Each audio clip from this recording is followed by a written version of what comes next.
All right, ladies and gentlemen, welcome into the Rocky Top Insider Press Pass podcast. It is a Friday as we are hanging out before the season. Game week is almost here for the Tennessee Volunteers, kicking off in just over a week. But today is the 22nd. It's a beautiful day outside of Knoxville. We got a good show for you coming up today. These are my co-hosts right here, Ryan Shumpert and Ryan Sylvia, of course. 2 podcasts in 1 week, feeling pretty good. Shump, how you doing? I'm doing well. Excited to be back on. I mean, we're going to discuss. I'll go ahead and talk the discussion of what we're Yeah. preseason predictions game by game. And I mean, I'm a mess. I'm a mess trying to figure out the 4th loss that I think Tennessee is going to have. So, Yeah. I mean, I have not prepared. I do not know what I'm going to say. I really don't. But it's not for a lack of trying. I have thought over it a lot. So we'll see. It's going to be a vibes. It's going to be a vibes move for me when it comes to picking these games.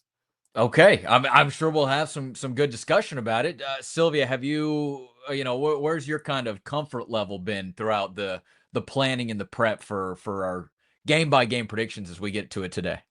It's kind of the same thing where it's like you just have you have to find a loss that's not there on paper, because if you just go like Tennessee's probably better than 10 of the 12 teams they play, just I don't know about 10. I mean, at the very least, I mean, I'm not fully bought in on Florida, and You're not bought in on Alabama. I'm not all in on Alabama. I'm not all in on You revealed Florida. that last week, yeah. The schedule works out well for Tennessee to overachieve in terms of what they are. But it's just like they're not going to go back to the playoffs. They're not going to win 10 games in my book. So you have to figure out a way where's the 3rd loss, where's the 4th loss, whatever you end up sticking at. It is tough to be like, I mean, I guess they could lose that game, but like also at the same time, you could easily see them winning that game. And you still, I mean, eventually it's got to make a decision, I guess. We're a week away from the season, so it's time to get them cemented. You can bounce around all off season, but now it's the time to actually settle in on something. Yeah. I personally what's made me nervous about this whole thing is that like I've sort of been chalk on things. Like I think that Tennessee's going to beat the teams they should beat. I think they're not going to beat the teams that are better than them. But that also makes me a little bit apprehensive about doing this because it never goes that way, right? It never just goes the way that you beat who you're better than, you lose who you lose to who you're worse than. You can look at Tennessee's season last year, and that loss to Arkansas was obviously a big black eye sort of right in the middle of the season. So that's sort of where I am heading into this. But that's also what makes me a little bit apprehensive. So we'll dive into all this. One quick piece of housekeeping, though, before we get into the big news from Thursday evening, before we get into these game by game previews, is that we talked about it last week. Ryan, Sylvia, and I had the opportunity to go into the WATE studios and do a great Tennessee football kind of a crossover preview with Sam Rothman and Casey K over at Channel 6. We talked about how we would give you that news about when that would come out. Well, here to tell you that it's going to be coming out on Saturday afternoon, sort of Saturday evening at 5:30 p.m. and Sunday afternoon at 2 o'clock p.m. Eastern Time. Those are going to be streamed on the WATE 6 Plus TV app. You can go ahead and download that from your smart TV. I myself have an Amazon Fire TV. It was super easy to find. Just go ahead and search WATE 6 Plus, and you'll be able to find it right there. Again, those shows taking place on 5:30 p.m. on Saturday and 2 o'clock p.m. on Sunday. There was also one on Friday morning. It actually just wrapped up 9 minutes ago. I was able to catch it on my TV, but obviously as we record this, can't have people go back and watch that retroactively. So if you're able to listen to this before the weekend ends, you should have an opportunity to go see it. Again, Ryan, Sylvia, and I working over at WATE with Casey K and Sam Rothman on a Tennessee football preview. One of the things that we did talk about was the quarterback situation. That has been ironed out since then, but still plenty of great stuff in there, and highly encourage you to check that out. We will also try to get that information up on our website. But aside from that, you actually rewind the clock a little bit. We had some major news coming out of SEC football on Thursday evening. Sylvia, you had the original post about this. Just kind of walk us through. I mean, what is going to be different about college football and specifically SEC football coming up in the near future? Well, they're making the move. They're actually going to go through with it. I wasn't sure for a little bit if they would, just because a lot of coaches were a little bit against it. But they're going to the 9-game conference schedule. It'll be the 6-3 format, which I also am a big fan of, where you get the 3 permanent rivals, which Shumpert had a good piece earlier this morning too about just kind of the discussion and the debates that you can have about what that third team's going to be, because it feels pretty safe. It'll be Vanderbilt and Alabama. I'd be very surprised if those weren't two of them. But what's the last one going to be? Is it going to be Kentucky? Is it going to be Florida, South Carolina? Is it going to be some off the wall pick that no one's expecting? We'll have to see. But I do like that they're going to the 9-game format. It follows what the Big Ten's doing and what a lot of the other conferences are doing, bolstering that schedule, all those different things. And it's probably good for the fans as well. Along with those 9 games, you have to schedule still a Power 4 opponent. Tennessee's got one scheduled through 2030, so that they don't have to go out and try to scramble to find anyone or anything like that. It's been a rule previously as well. But that's now 10 games on every SEC team's schedule that's at least going to be somewhat competitive to a certain extent. Like, you can find a bad SEC team, you can find a bad Big 12 team to schedule, but you're not going to have a cupcake game maybe for at least 10 of them. And then I'm sure the other 2 will get kind of weak schedules, but still overall, I think you have to really like the move.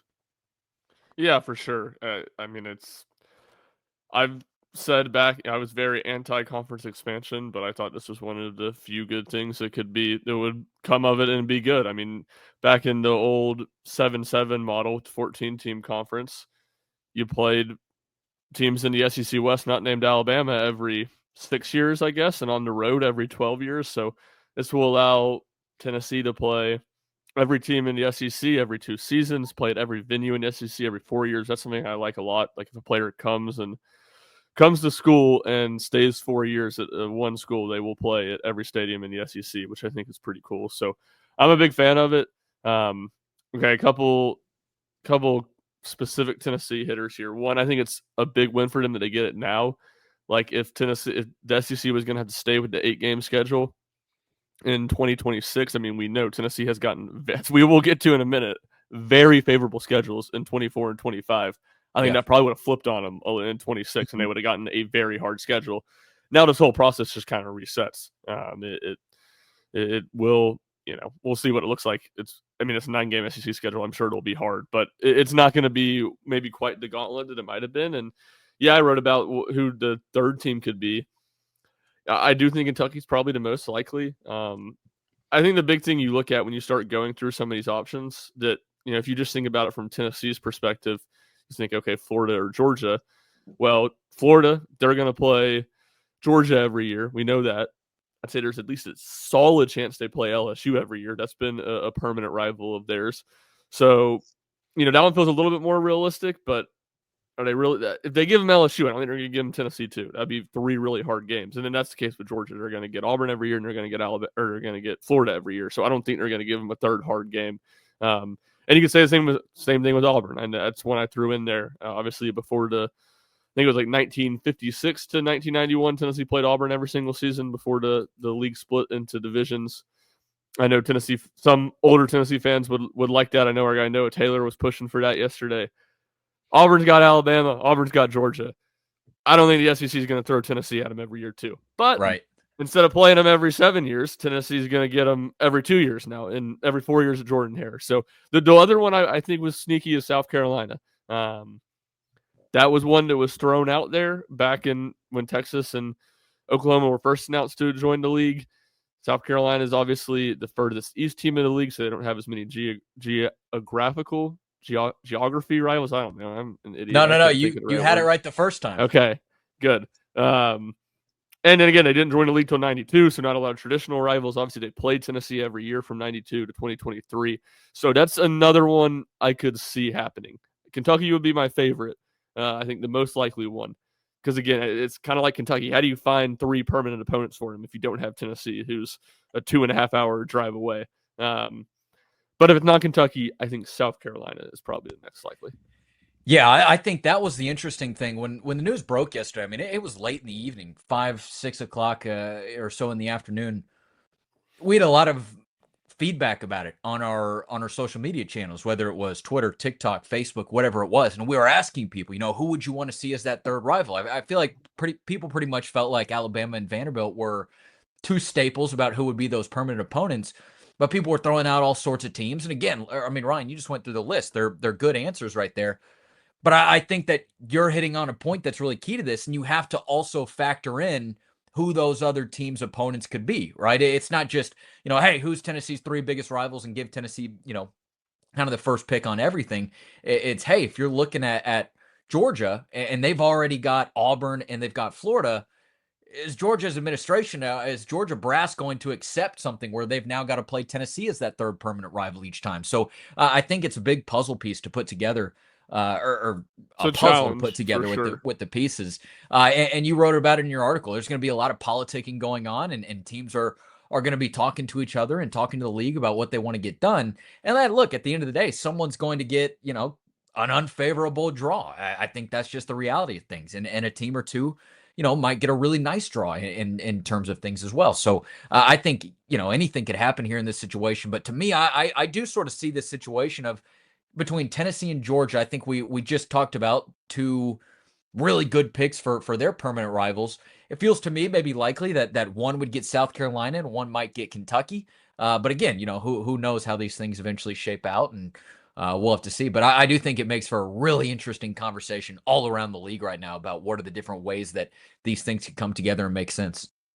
Well, if For you look at what Ross Dellinger just tweeted, maybe 30 Yeah, that's what I was seconds going to ago. bring up. Yeah, he listed what the criteria is going to be, which I thought was interesting. One, geography, which Shumper mentioned, and that is important. I mean, you don't want Tennessee to have to go to Oklahoma every year, like that would kind of suck. Two, rivalries, which is obviously good that they're going to try to keep those in, which also makes you very confident that Alabama would stick as one of Tennessee's. And the third is balance, so they will look and make sure that Florida doesn't get three of the top SEC teams every year just for the sake of it.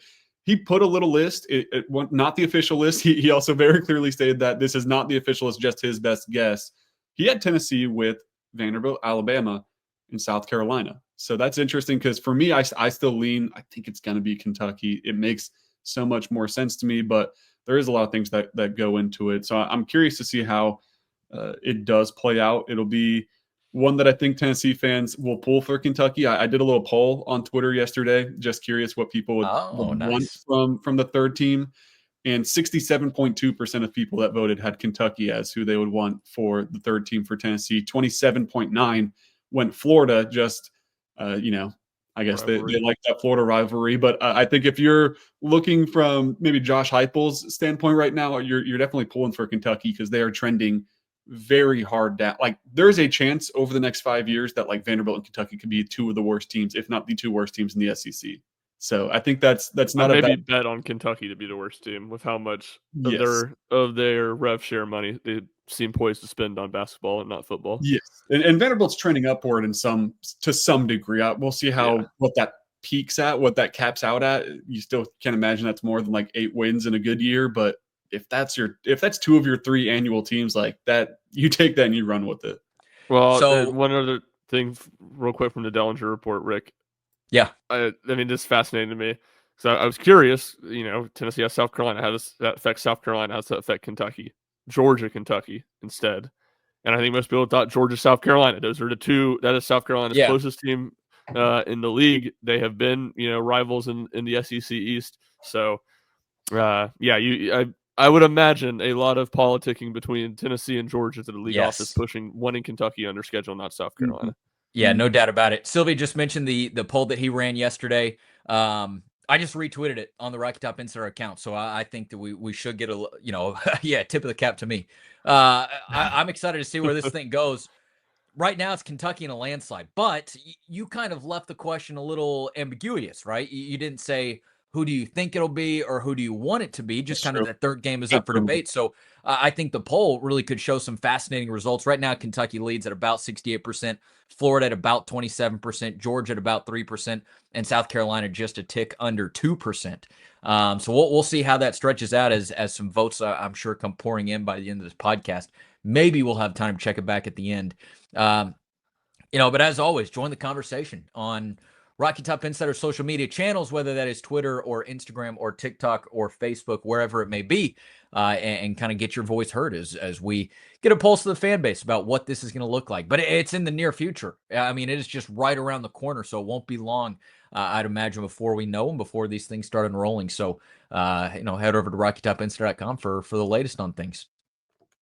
Yeah, it'll be curious. I mean, they got to make a decision seemingly somewhat soon on this stuff if it's all going to go into effect for the 26 football season. Yeah.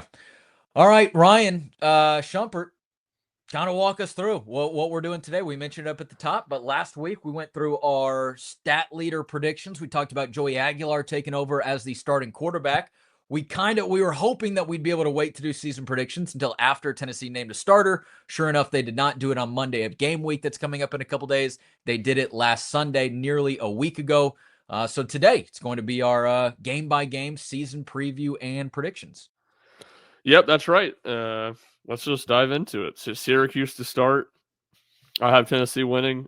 Syracuse loses Kyle McCord, who led the country in passing a year ago. They lost their top receiver to the transfer portal. 3 of 5 starting offensive linemen.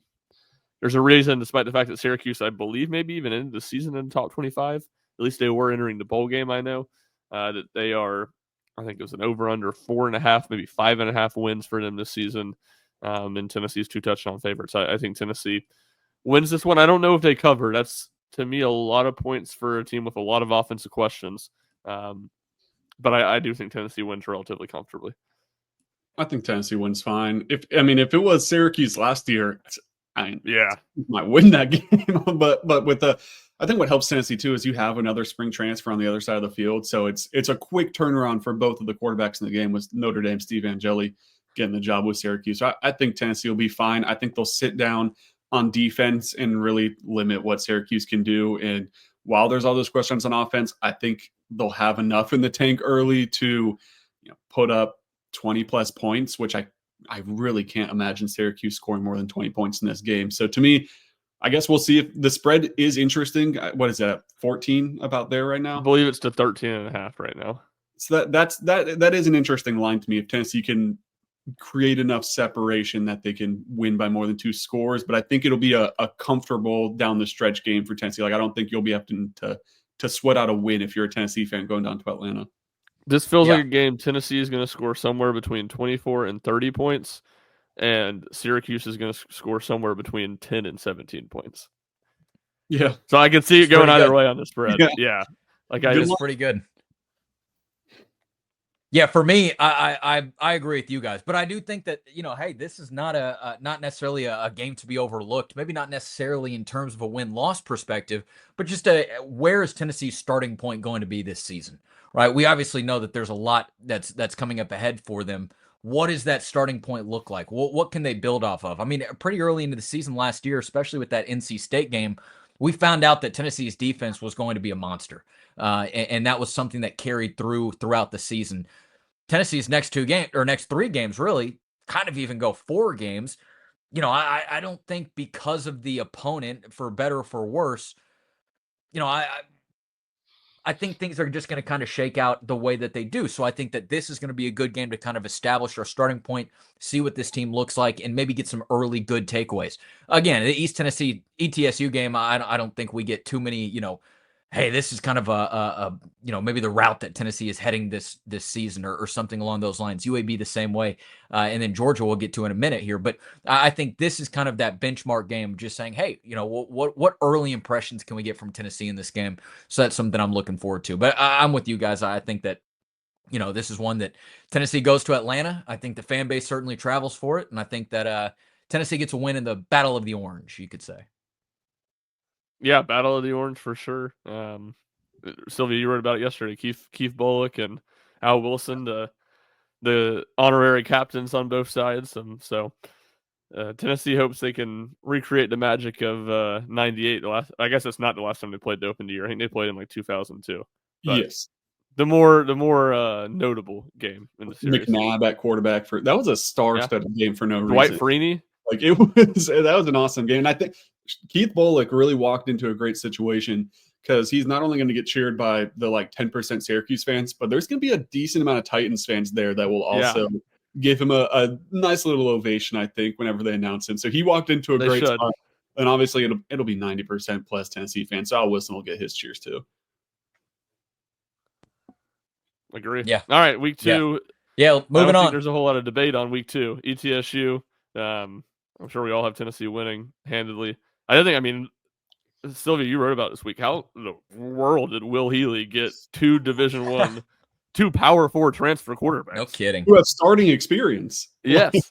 Not even just down the line. They didn't get Gaston Moore, who played a little. They got two guys who have been the guy at their Power 4 school that was expecting to win games, not even like a bottom of the barrel. UNC and Iowa, Cade McNamara from Iowa, Jacoby, you'll have to remind me of his last name for UNC. But they both start, Criswell, is that it? Something I like believe that? so. Yep. They both started games at their respective past schools, and Jacoby too. He played at Arkansas as well, so he has some SEC experience. So, and then obviously McNamara played at Michigan. So it is just ridiculous. We'll see which one's the quarterback, but to me, it obviously will not make a difference. I think this is a game for Josh Heupel to just pour it on offensively. And if there's any questions coming out of the Syracuse game, hey, here's 77 points on ETSU to shut everyone up for at least one game until Georgia comes to town. Yeah, I mean, there's nothing Josh Heupel does more than beat the crap out of teams that are overmatched. So I expect this one to be very competitive. Yeah, and again, get Joey Aguilar comfortable, throwing the deep ball. If they don't get that done as much as they would like to against Syracuse, get them comfortable throwing the deep ball. Again, there's I don't think the game's going to be too competitive, but you got a huge test coming up the very next week right there in your own backyard. So get your quarterback comfortable with the offense, get him throwing the ball, get him feeling good, get the confidence up. And I think that obviously presents itself to do so. That's a big win. Yeah, no doubt. Gets interesting after that, though, with Georgia coming to town. The first SEC game, you usually get Georgia a little later in the schedule. I guess I'll pose it like this to start. Do you like Georgia early in week 3, or would you rather it be one of the later games like it's been? I like it early. I mean, I just think Georgia's superior to Tennessee. So, their teams and program has as of late. So I think you're better off getting them early. I think Georgia, just generally speaking, has looked more vulnerable early in seasons. I was starting to talk myself into maybe this being the year for Tennessee back earlier in the offseason because of, Gunnar Stockton, new starting quarterback, first game, but then, Tennessee loses Nico, and it's like, well, they don't have to go on the road for this aspect of it, but they're in the same boat of trying to figure out their quarterback situation with a lot of uncertainty. So, yeah, I think Georgia will win. By how much, I don't know. I mean, I think you want to see Tennessee win it from that perspective, but I think more than anything, you just want to see Tennessee show more progress against Georgia. I mean, it's been largely very small, but at least last year I feel like was by far the best they played Georgia under Josh Heupel. You want to see that kind of continue to go in that direction, but I don't know. There's some see it to believe it for me when it comes to Tennessee beating Georgia. They just have, despite getting up, scoring first in all 4 games of the Josh Heupel era, really have not been that competitive in this series. And I'm going to have to see Tennessee's offense have a little bit of life in this game before I feel good enough to pick them. Who knows? Maybe Joey Aguilar, can get a bomb over the top, and Tennessee can score first again. But I'm with you there on both points. I think that it's better to have Georgia earlier in the schedule, especially in a year like this. Where maybe you can take advantage of something, but I think at the end of the day, you're going to kind of find out the things that you need to quickly improve on early in the season with some of those SEC games, or with the SEC slate coming up right after the UAB contest the very next week. I think that kind of gives you a good idea on some of your weaknesses, some of the things that you can improve on, but then also gives you a good test to get fired up for and see what they can do. It's a game that I don't think anybody's going to be picking Tennessee to win, even though it is at home. So we'll kind of see what this team is made of and what kind of fight that they can put up right there in their own backyard. It's a 3:30 p.m. game, so you'll get the lights coming on by the end of the game, roughly or so. But I'm not picking Tennessee to win this game. I feel pretty confident in that, but we'll see what Tennessee can go out there and do early in the season in the SEC opener. That was a fascinating little fun fact from Shumpert there about Tennessee scoring first in all the games under Josh Heupel. And you even look back, that jogged memory.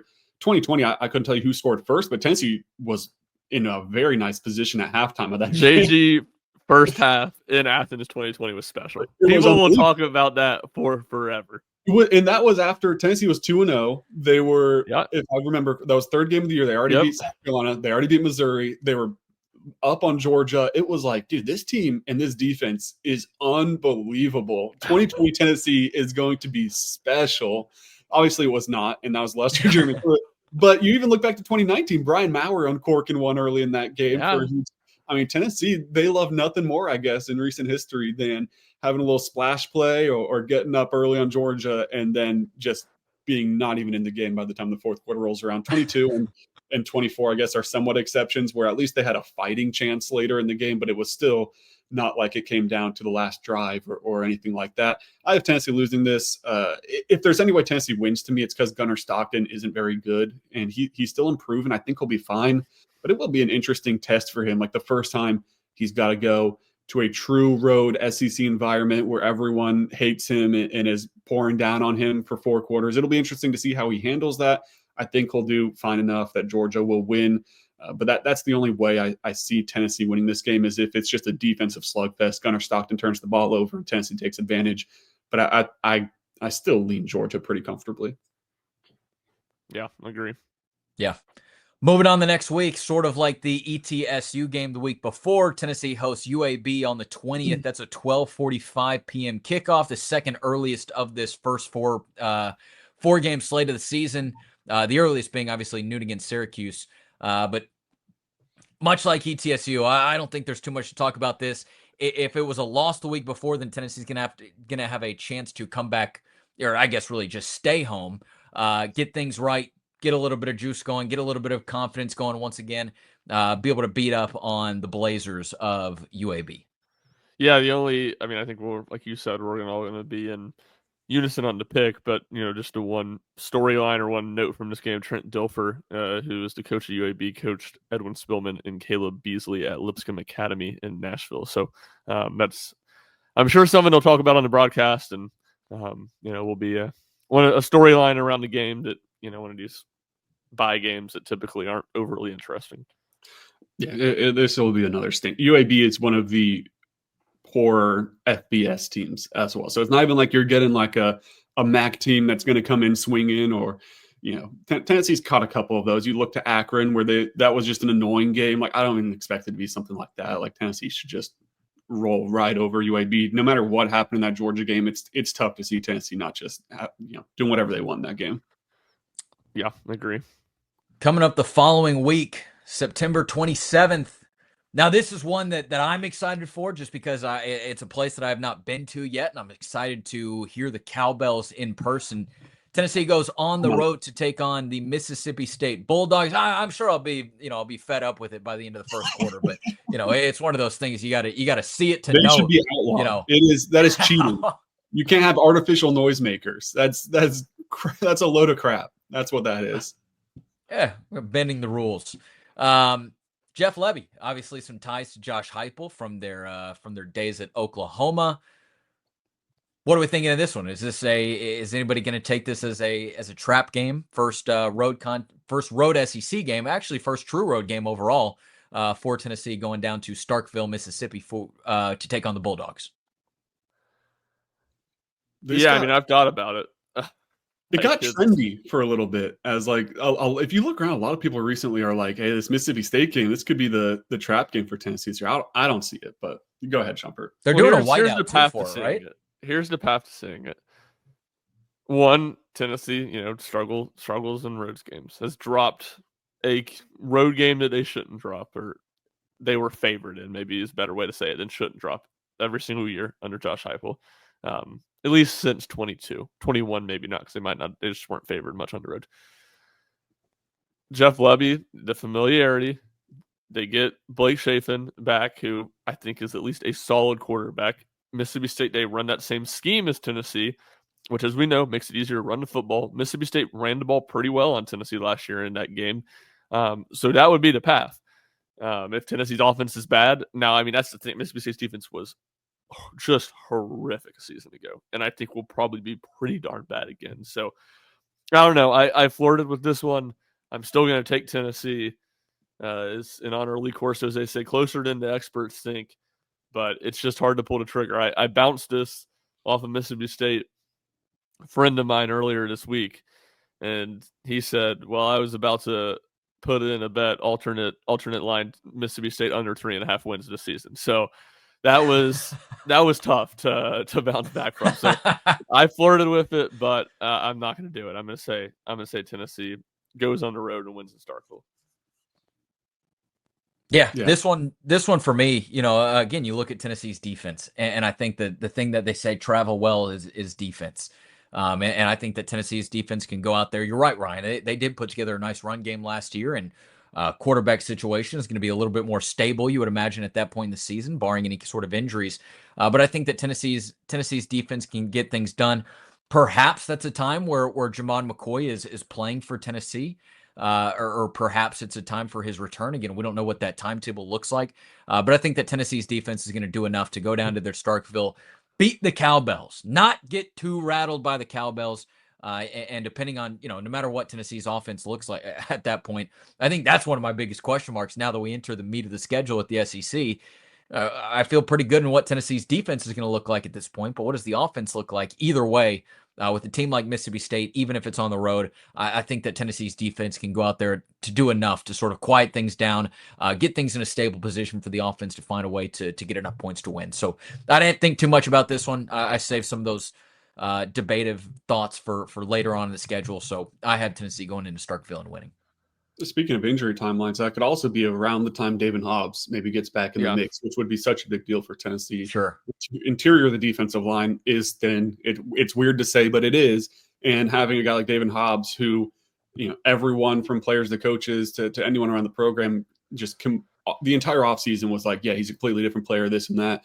It's disappointing that he's going to miss the start of the season. This could be about the time he comes back. We'll have to see exactly how his rehab process unfolds, but that would be a big deal. I say Tennessee winning this one.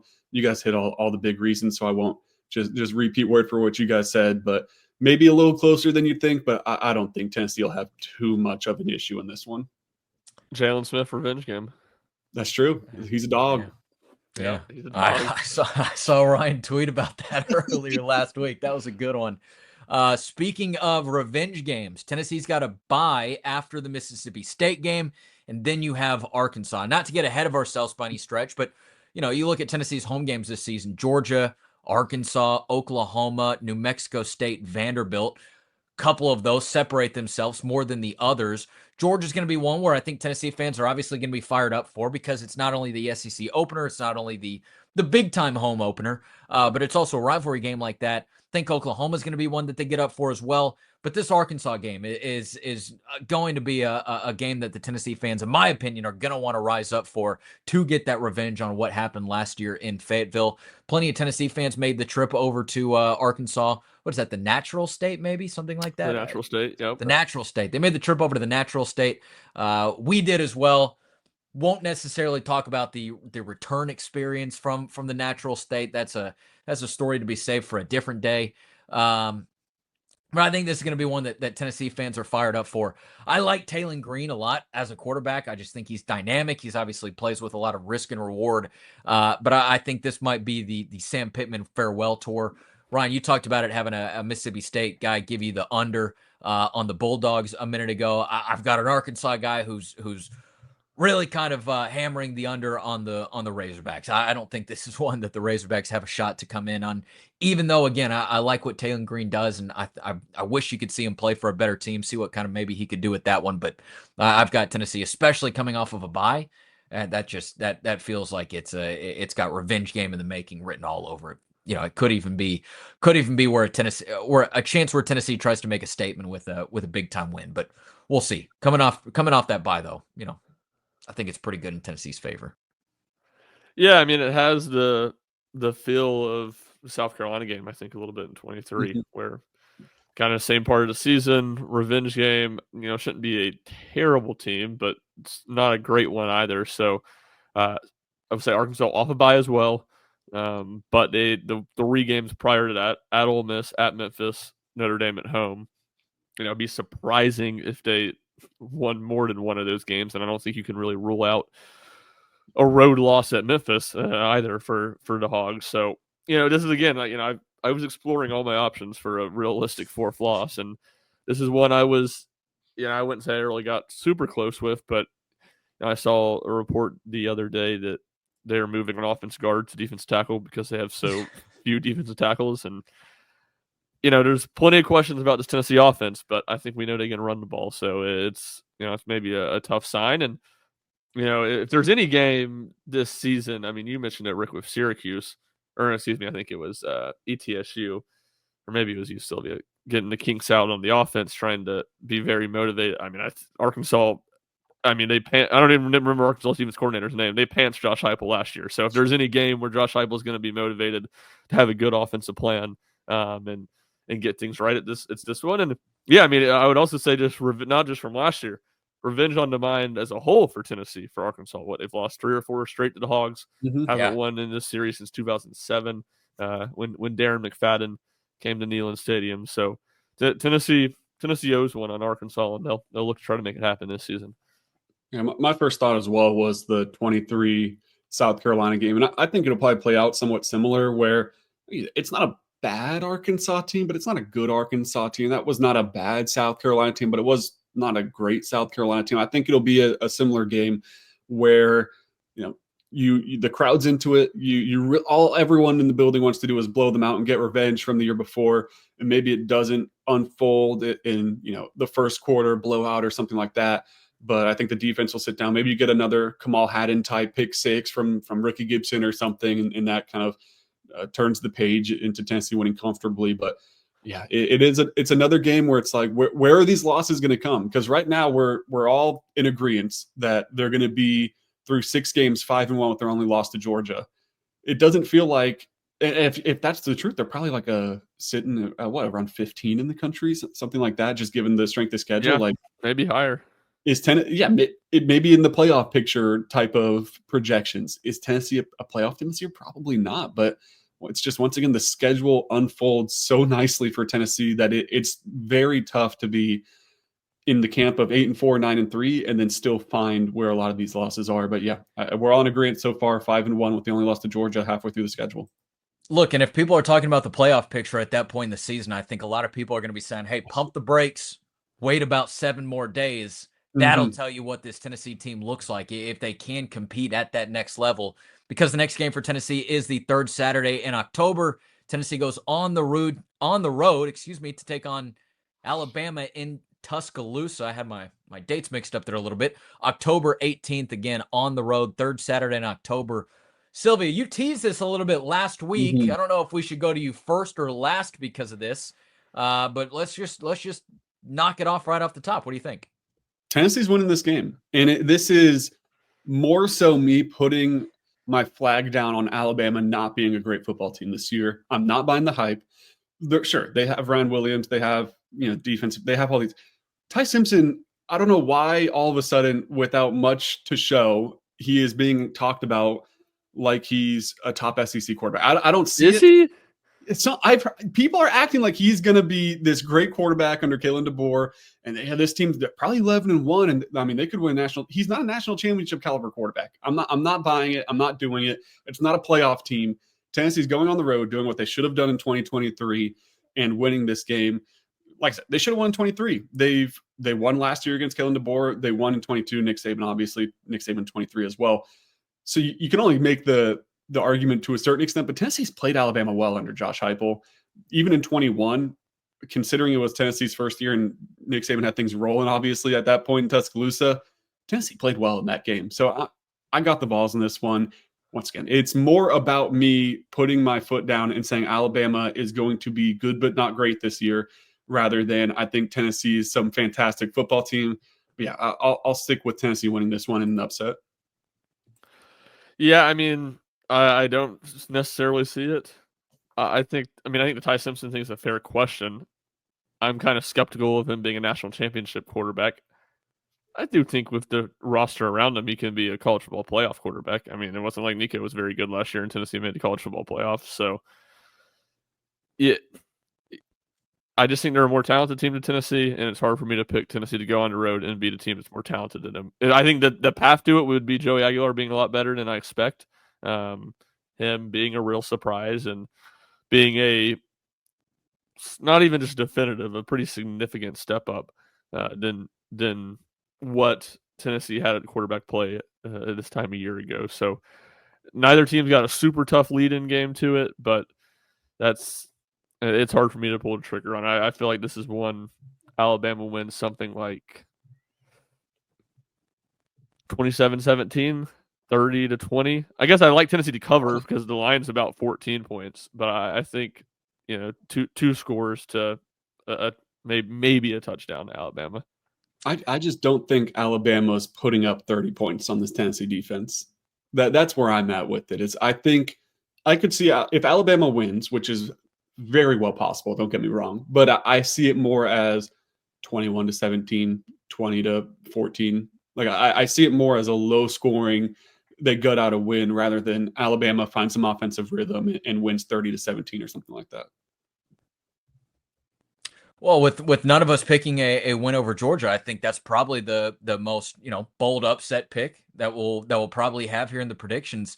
We said it earlier about the Mississippi State game and Sylvia, or excuse me, Shump, you mentioned a minute ago, but just going on the road and beating a team that's probably going to be more talented than you. I just think it's tough. Maybe Tennessee's defense can come up and make a couple huge stands in the game. Maybe there's a shot where Joey Aguilar can start throwing the ball over the field, or maybe Tennessee's run game takes over and sort of limits what Alabama's offense can do on their side of the football. But I think that this is going to be not only a tough environment, but just a tough game for Tennessee. I've got this game as a loss for the Vols. They're second of the season. And it's also going to be a tough game for our eyeballs. If this is an afternoon game, that sun's going to be coming down at Bryant-Denny Stadium. It's tough to be in the press box over there. The sun is right in your eyes. You got to wear sunglasses indoors. My eyes are already trying to rest up for what that likely afternoon game will be over in Tuscaloosa. But I have this game as Tennessee's second loss of the season, behind the Georgia game in September. Let me give a quick look here, Rick, if I can get this pulled up. The other SEC games that week, see what we're looking at.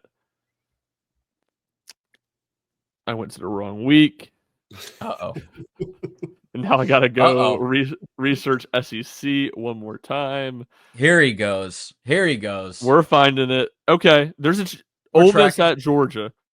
That's the other big game that week. Oklahoma at South Carolina, too. I would be surprised if that got bumped over Tennessee, Alabama. So Ole Miss, Georgia under the lights, 7 p.m. Yeah, I mean, I think those two are the ones that are battling. Yeah. So it could be possible either way. But then you get. Yeah, go ahead. I was going to say, according to ESPN bet, they have Alabama minus 11.5 right now, so not quite as big as I thought it was. Okay. Yeah. Then you get Tuscaloosa at night. And I don't think either of the past two Josh Heupel games have been a true night game there, right? 21 was a true night game. Okay, 21 was. So that obviously presents its own challenges. So we will see on that one. But hey, bold prediction from Sylvia there. I like it. I like having a little bit of spice to what we've done so far. Is there going to be any spice to the next game? Tennessee stays on the road to close out the month of October with a game at Kentucky, who I think a lot of people are looking at in a not necessarily the most positive light going into this season. What do we think about this one? Yeah, I mean, I think, again, you look at it, road game, this is kind of where you're trying to find the path of, where could Tennessee lose one? I mean, Kentucky's just going to stink. I mean, there's no getting around it. And I'm looking at their schedule right now. I would be stunned if they are any better than 2-5, 2-4 at this point in the season. 1, 2, 3, yeah. They have Toledo and Eastern Michigan, which I could 1,000% see them losing to Toledo, by the way. Would not surprise me. But I'll say they win those games. Their other games to this point in the season: Ole Miss at home, at South Carolina, at Georgia, versus Texas. Yikes. They're not winning any of those SEC games. No. It's just not happening. So, granted, I would have said that about the Ole Miss game last year, but it's still not happening.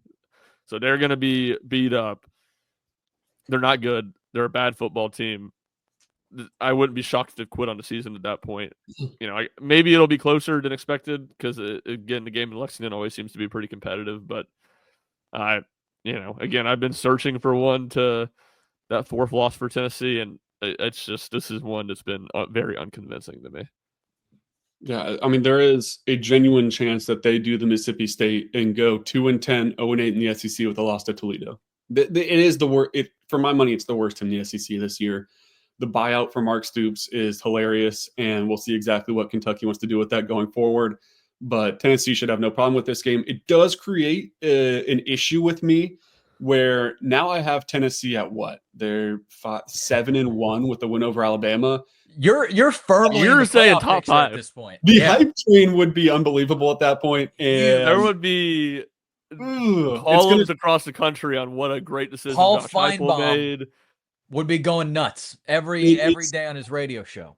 It would, and because since I really think Kentucky is just so awful, I think Tennessee is going to kill them in this game. If they had Mason Phillips, the fourth string quarterback, playing quarterback in that game, I think they would kill him in that game. So I really Pride of cannot. Kodak.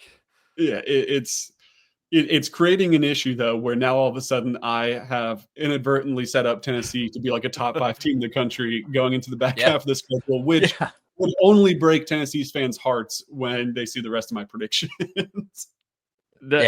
SEC shorts would be loving Tennessee. Paul Feinbaum would be loving Tennessee. I mean, there'd be a lot of talk around the Volunteers if they were firmly in the playoff picture by the end of October. That would be fascinating. Yeah, I do. The one other thing I'm gonna add on this game is just like I'm obviously always big on noting where these games are in the schedule. It's not a great spot for Tennessee. Back-to-back road games. I can't remember who it was. I know someone wrote a big story nationally about how SEC teams last year really struggled in the second road game and back-to-back road games. And obviously coming off Alabama could be an emotional win. In Sylvia's scenario, it could potentially be an emotional loss too if Tennessee loses a close one. I think Kentucky playing Texas the week before, even though that's a home game, is kind of, it mitigates that concern a bit, I guess. That Texas game could be the game where Kentucky folds, where it's at that point, that could be like your 5th loss if you lose to Toledo. And if you just get murdered by Texas, which they very well probably will, that could be the game where they're just like, all right, screw this season. and Tennessee just goes in and wins handily. Currently, the get-in price for that game at Kroger Field, $172. Not the Tennessee game, the Texas game. So I guess the expectation is a lot of Austin fans or a lot of Texas fans are going to make the trek. Maybe there's horse races maybe that weekend in mid-October up at Keeneland potentially, and take over that beautiful Kroger Field stadium with a lot of life. It'll be an orange crowd 2 weeks in a row over in Lexington, Kentucky. I'll tell you that much. Yeah, no doubt about it. I don't have anything to add. I think you guys are right. I think Kentucky could be broken at that point. Fan base could be starting to turn at that point. Tennessee just has to go handle business. And Ryan mentions it. It is back-to-back road games. But if there's anybody that you want to see on the back end of a back-to-back stretch, it's probably Kentucky, just 2 hours north, 2.5 hours north. So I think that's a big one. And we'll talk about Kentucky a little bit more when basketball season rolls around. That's right. All right. This is the big one. To me, I think this is where you might land if you're looking for that extra loss. Ryan, this is the one I'm most curious about for you.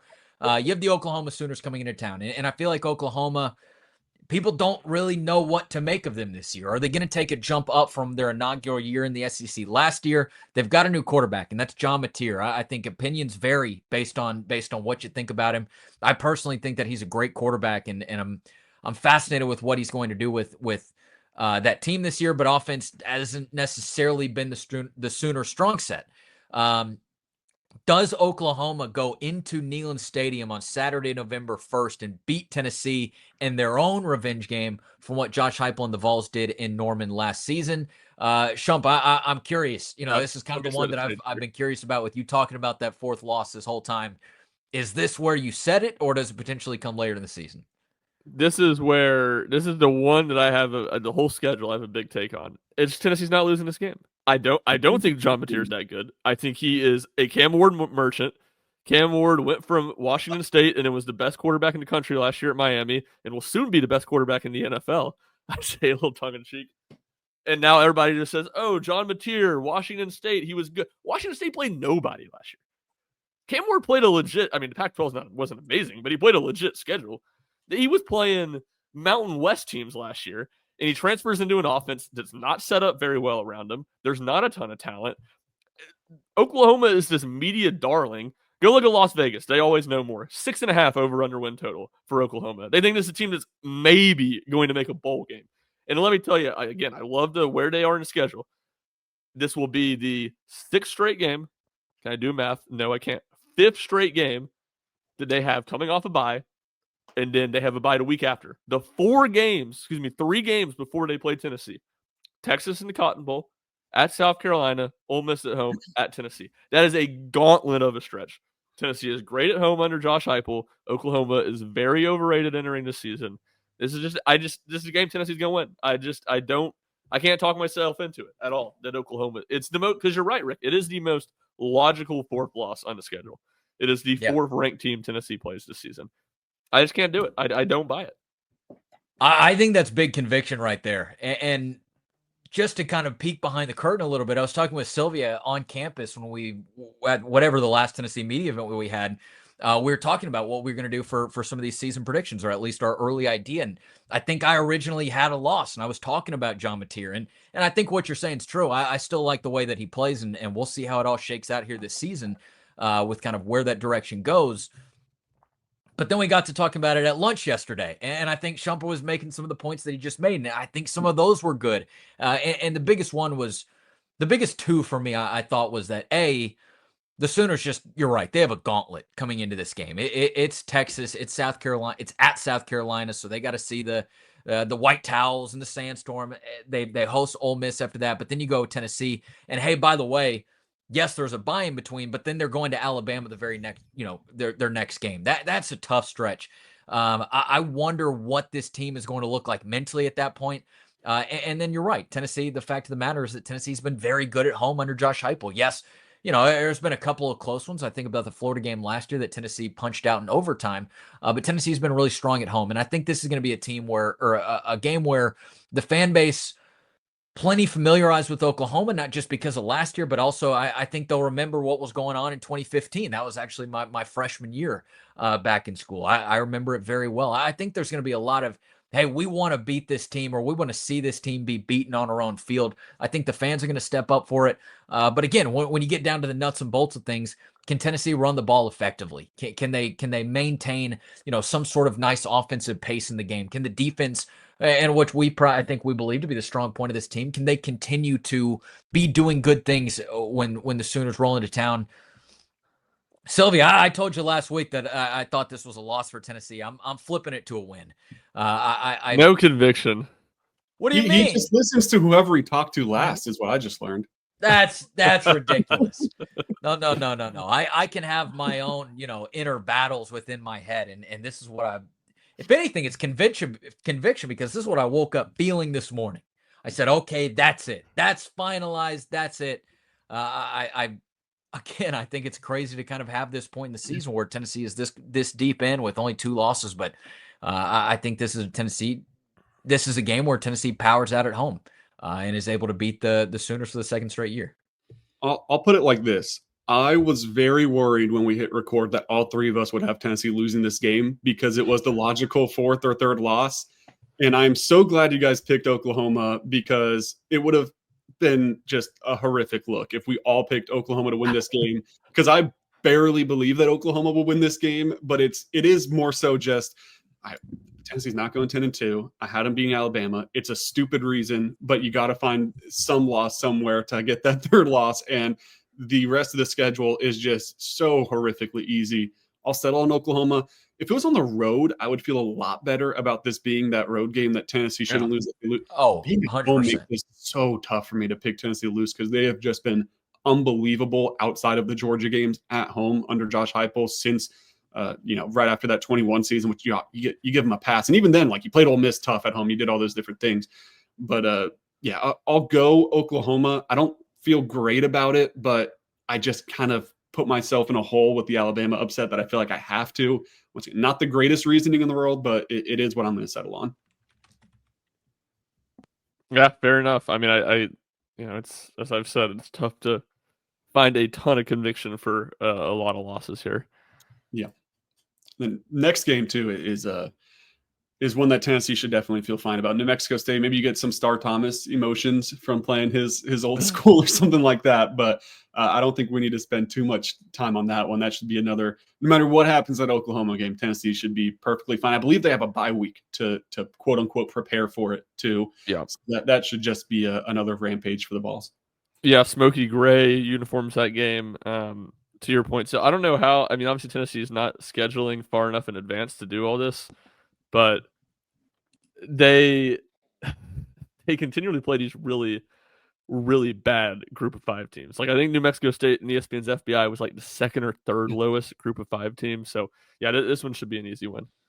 Okay, Yeah. even the UTSA game a few years ago, UTSA wasn't horrible, but they weren't good. If you go a few years back from that, that would have been a little spicy maybe. And then yeah, Tennessee's getting, I guess, very lucky with the few years out scheduling that these teams are just falling off cliffs.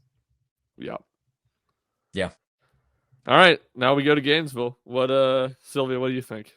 This is my third loss on the schedule, and it's still one where I think DJ Lagway is a terrific quarterback, and I think he's going to have a great career and probably be a very serviceable NFL quarterback at the very least. Is he going to be healthy for this game? We talked about this yesterday, Shumpert. You hear from some people, man, that offensive line in Gainesville is pretty good. You hear from other people like DJ Lagway is going to get killed back there. I'm curious to see what that actually ends up looking like throughout this season. I'll lean just because it's on the road and Tennessee's had so much trouble there. It's just a house of horrors for UT that will be the third loss in the schedule. But once again, it's another game that yeah, I have Tennessee losing it and I'll stick by that. But at the same time, would any of us be shocked if Florida is not the greatest this year and Tennessee goes in and wins? I don't think that would be shocking, but it is one that I'll stick as a loss right now. Yeah, no, I'm kind of in the same boat. This one's really hard to project because of how late it is. Like, just so much could change. I mean, this is usually the first game that sets the tone for a season. I mean, you just look at Florida's schedule. It's a gauntlet again. They play at LSU, at Miami, Texas, at A&M, Georgia and Jacksonville, at Ole Miss. Like, if they've lost even 4 games, which I think is very realistic, let alone 5 going into this game, the hot seat talk with Billy Napier has died down. That'll be very loud. And if they've lost 5, he might already be fired or at least writing on the wall. Again, Lagway, I think he's really good, and it's late in the season, so hopefully he'll be healthy by then. But it's like he's just now starting to throw with his offseason injury. So that it's just a lot of weird vibes around Florida to me. So I am going to pick Florida to win this game. I had a little itch to pull the trigger and say Tennessee and just completely flip it and go 10-2. I don't quite feel comfortable enough to do that, but I see the path.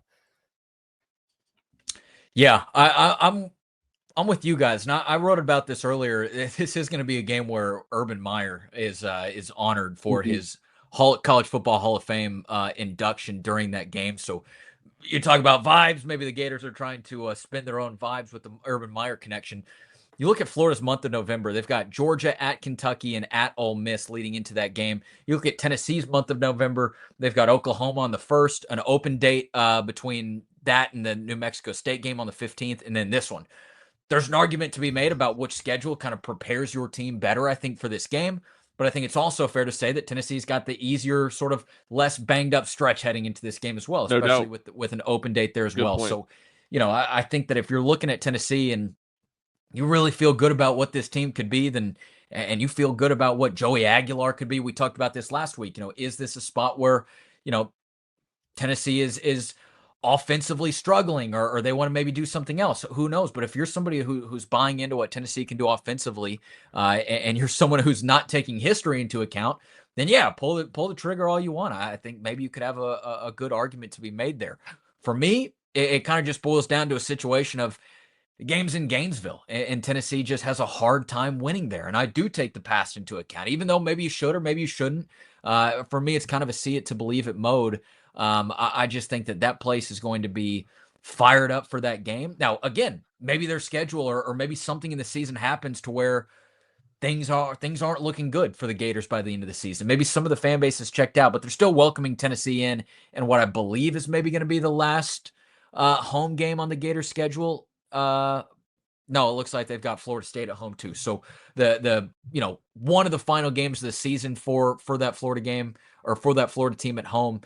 If you like what Tennessee's offense can be, I don't mind you pulling the trigger on this one, but I'm not going to, just simply because I think if you look at the odds, and Tennessee going into Florida is a tough thing to do, and I've gotten burned by a Florida prediction a time or two in my RTI career so far. So I'm going to kind of play the odds and go with Tennessee losing on the road in that game.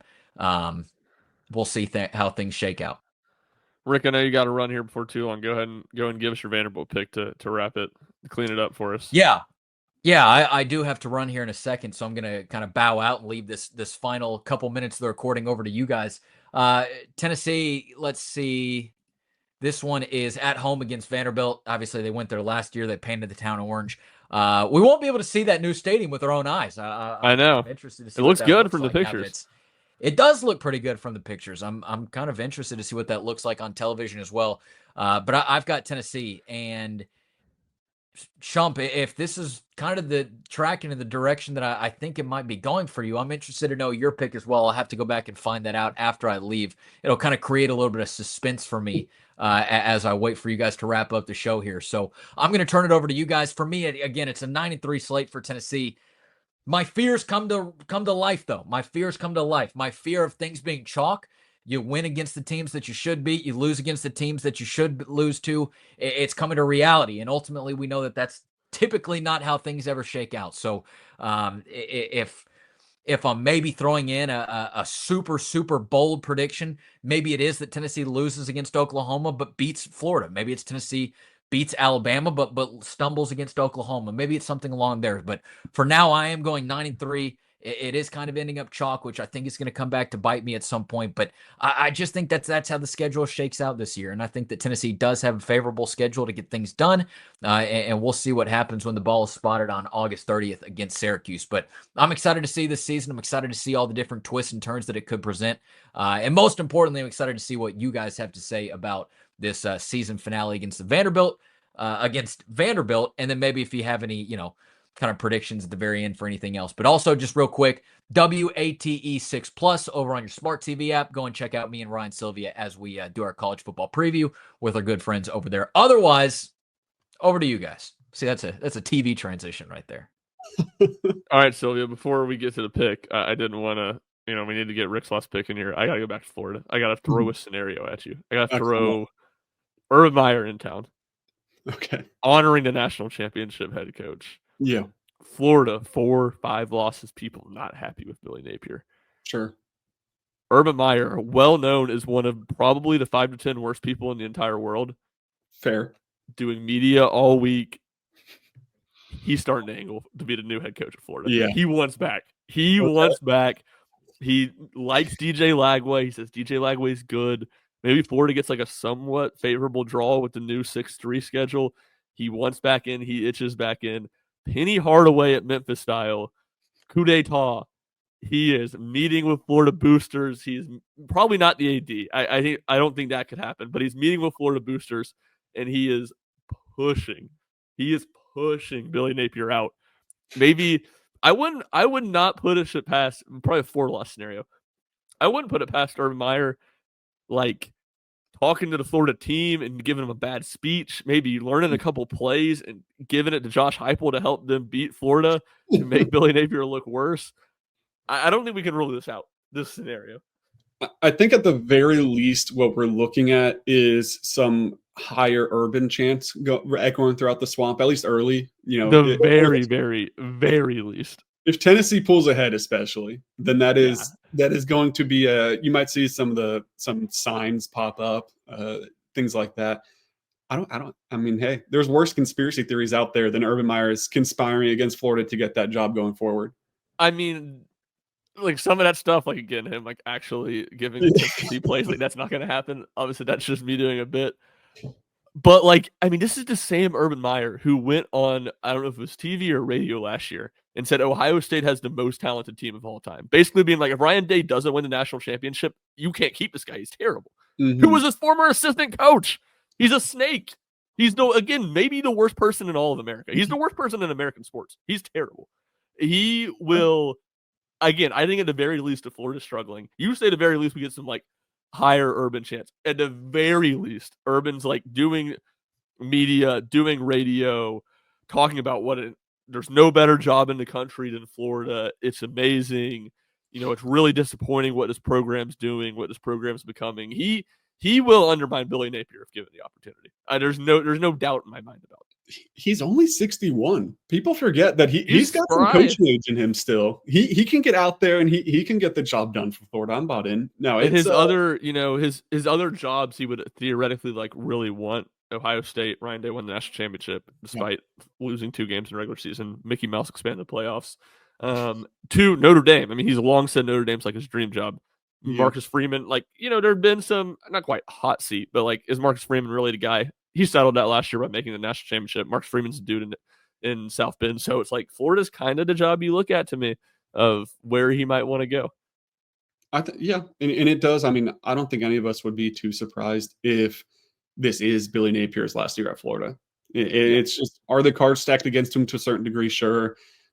It's just, man, it's tough to see Florida being great, which is also, if you want to look back to why Tennessee could win this game, which is funny that we're talking all this after all of us picked Florida to win, but there is a good chance that Florida's fallen off by that point, and that's something that Tennessee hasn't been able to benefit from against Florida in quite some time, because usually, as you said earlier, it's that first SEC game on the schedule. So like, you look back to 2021 in Dan Mullen's last year, Florida was rolling. Tennessee was still getting its feet under it, under Josh Heupel, and they couldn't stay in there and beat Florida in the swamp. If you would have played them at the end of the year like Tennessee has them this year, that team was so unbelievably out on the season by the time the second to last game of the season was there. And Kentucky beat them. It was a bad team. Tennessee in 2021 would have beat Florida if it was the second to last game of the season. I fully believe that. Maybe that'll be a similar situation this year. Maybe because Tennessee had that kind of Georgia-Florida swap on the scheduling, maybe Tennessee could benefit, and this is a Florida team that's limping to the finish line and not doing very well. Maybe you have an interim head coach in Urban Meyer or someone else, and Tennessee can benefit from that. I still lean Florida as the win there, partially, again, similar to the Oklahoma pick, just because you have to pick losses somewhere. This team isn't going 11-1, 10-2 in my book, but it is a very interesting game. That and the Oklahoma game are two of like the biggest toss-up games to me right now that you could convince me either way very easily. Yeah, I agree. I mean, it's what we say. It's just, it's hard to project. It very, like you just outlined, it very much, Florida could look very different. I was just, as you were going through that, I was going through my head and just thinking of the years Tennessee's played in Florida. 23, it would have been better for Tennessee to play late. 21, it would have been better for Tennessee to play late. 2019, I mean, you could probably argue that because of what a dumpster fire Tennessee was early in the year, but Florida was still good in 2019. They had a good team. They were good. Yeah, exactly. 17, kind of the same thing. They both ended up being dumpster fires, so they were both looked a lot better at the time. 15, I think it was pretty similar. Both teams were pretty good, pretty consistent throughout that year. 13, it would have been better to be late. I mean, that was a Florida team that I think went 4-8 with a loss to Georgia Southern and beat Tennessee. 2011, I think it would have been better to be late. So many of these years you go through the games of in Gainesville, and it doesn't necessarily mean Tennessee would have won if it was late, but you just think, would you have rather played that game early and late, or late if you're Tennessee? And you'd say late. I mean, I think that was a Philip Fulmer thing. I could be mistaken on that. I think he always wanted to get that game moved later in the season. So, yeah, it's a game that, look, it's August 22nd as we sit here. That game is November 22nd. So a long, long way away. So it'll be interesting to see what it looks like. So what do you say for Vanderbilt? Well, I will say really quick, I think this is the right trade with Georgia going early, because you look to the Steve Spurrier quote about, I sort of always like playing Georgia that second game because you could always count on having 2 or 3 key players suspended. So maybe this is the ideal schedule for Tennessee. In terms of Vanderbilt, I don't see Vandy winning this game. I'm probably more confident on Tennessee winning this game than really any of the SEC games on the schedule. And Vanderbilt's a better team than Kentucky and Mississippi State and probably Arkansas. So I just still can't see it happening. And a lot of it is because of Diego Pavia running his mouth all off season. Like that is something that's very easy. Not that you needed a whole bunch of motivation, but at that point, if we are correct with our picks, Tennessee's out of the playoff picture. So maybe you do need an extra little boost to wake up for that game outside of senior day and last game kneel and all those types of things. You just put up Diego Pavia saying they're running the state of Tennessee. And not that that's going to wake up the entire team. It's in this day of college football. I only think a certain amount of guys on every team actually like really, really, truly take pride in like Tennessee's our state, or whatever school you play at, this is our state. But there's some guys on the team that I think would be like, yeah, that's ridiculous. And, going to run through a brick wall for that. So I think Tennessee will be fine in that game and handle Diego Pavia and company. If similar situation to DJ Lagway, he might get killed back there a few times this year. I'm curious to see what his health looks like at that point in the season. Yeah, I'm with you. I mean, I think Tennessee's going to win. I'm picking Tennessee to win. I could see this one being a loss more than a lot of others, though. To just if Tennessee does have 3 losses, especially they have 4 losses, how much motivation would Tennessee have? I think you're right. Some players will, but I think others, who knows? Maybe not. And look, this game, it could very much be the game that is the difference in Vanderbilt making a bowl game. They could easily be 5-6 coming in this game, but more than anything, I mean, I just think Vanderbilt would love nothing more than beating Tennessee. I mean, I think that's probably, if you could tell Clark Lee he wins one game on the schedule this year, I think he would pick Tennessee. So, none of that stuff is enough for me to pick Vanderbilt to win this game or to give it a ton of credence. But it's one that maybe to me makes it a little bit more of a worrisome game compared to some others on the schedule. But I just also don't think Vanderbilt's gonna be that great either. Like, I'm not as high on them as maybe some others are. I think they'll be better than they've historically been. Like, obviously, they'll be better than 2020 when they went 0-10. Like, the bar is so unbelievably low to be a better team than Vanderbilt's historically been. So, yeah, I still think it's a team that's probably fighting for bowl eligibility. I would imagine they're going to be bowl eligible. Are they going to win more than 7 games? I probably still wouldn't bet on it. Like, that's a tough sell for me. So, yeah, I agree. I think Vandy will be fine. I'll run through very quickly, just a quick. Let me give you one more Vandy thing real quick. Question for you. What would you guess their over-under is on DraftKings? I would guess it's at 5.5. It is. Would you guess odds being you can get better odds on taking the over or the under? I think you get better. I think it is in terms of better odds, as in it is minus on the money line to go over. Nope. Flip-flopped. Okay. They're plus 135 on the over, minus 160 on the under. So Vegas, thinks borderline bowl team, but more likely did they miss a bowl than make it. That is very interesting. Yeah. To me, it feels like a team that's probably going to get to 6. I just don't know if they get to 7. But then 5.5 is a pretty good line. If where I wouldn't say I'm high at all on Vanderbilt, but if I'm moderate on Vanderbilt and what they can do this year, and I think they're winning 6 games, then yeah, that's probably a pretty decent line as far as what their season will look like. So we all have Tennessee beating Vanderbilt. We'll start at the top. I'll have Tennessee beating Syracuse. I'll have Tennessee easily beating ETSU. We all have the loss to Georgia in the SEC opener. We all have Tennessee being fine against UAB, being fine on the road at Mississippi State, and being fine back at home against Arkansas. So we all have it 5-1 going into the Alabama game. You two, Rick Butler and Ryan Shumpert, have Alabama beating Tennessee in Tuscaloosa. I have the upset pick, UT over Bama. Go to that Kentucky game. We're all confident Tennessee will be fine on the road in Lexington. Oklahoma, I have Tennessee losing that Oklahoma game at home. You two have Tennessee beating Oklahoma, kind of the trendy, if you want to call it an upset pick, or at least the other home loss that Tennessee might suffer. You guys have them being fine in that game. We all have Tennessee beating New Mexico State. We all have Tennessee losing in the swamp at Florida, as we just discussed. That is a very a kind of up in the air game still. And then as we just finished talking about, all have Tennessee being Vanderbilt. So 9-3, 5-3 in the SEC. You and Rick both have it being the big 3. Exact same, yeah. Georgia, Alabama, Florida as the losses. I have Tennessee beating Alabama, but losing to Oklahoma is the only difference. So all kind of in the same ballpark. I think if you told us that Tennessee goes 8-4, we wouldn't be shocked, though. Is that fair to say? Yeah, I mean, I would still maybe that might be my bet if you said how many games is Tennessee to win. I would maybe say 8's the most likely. But I don't know. It's just hard for me to find that loss. And I mean, again, I think it's the fact that I don't think Oklahoma's going to be that good, because that's the logical 4th loss, and where it's almost like, yeah, I could see Tennessee beating Florida, and as much as I try to talk myself into like Mississippi State beating Tennessee or Arkansas beating Tennessee, and it's not like those things are impossible. It's college football, but they're tough selling points to really try to buy into.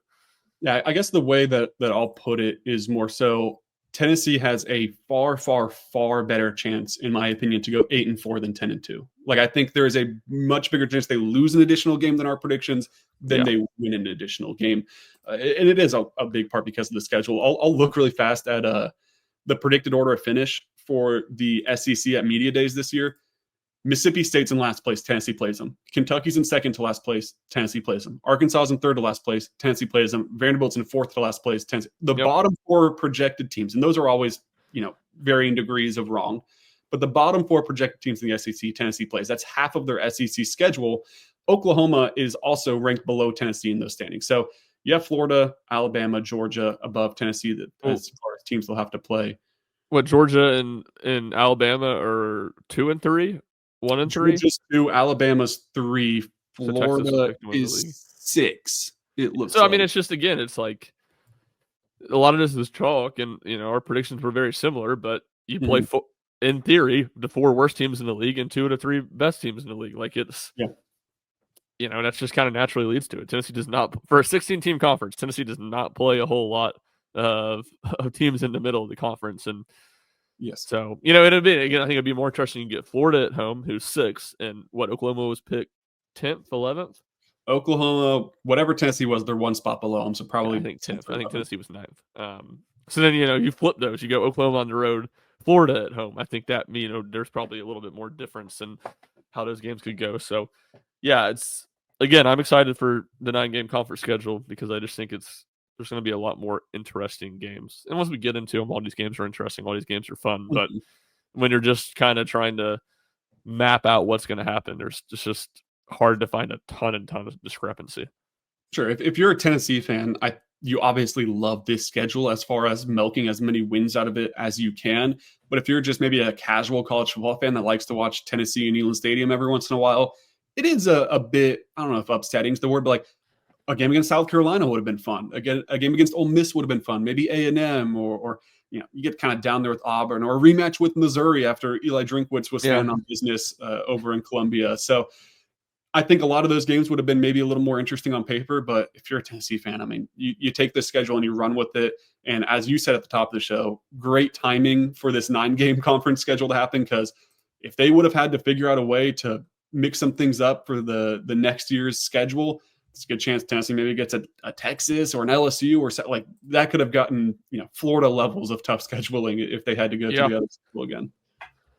Yeah, no, it's like I said at the jump, it's definitely an advantage for them.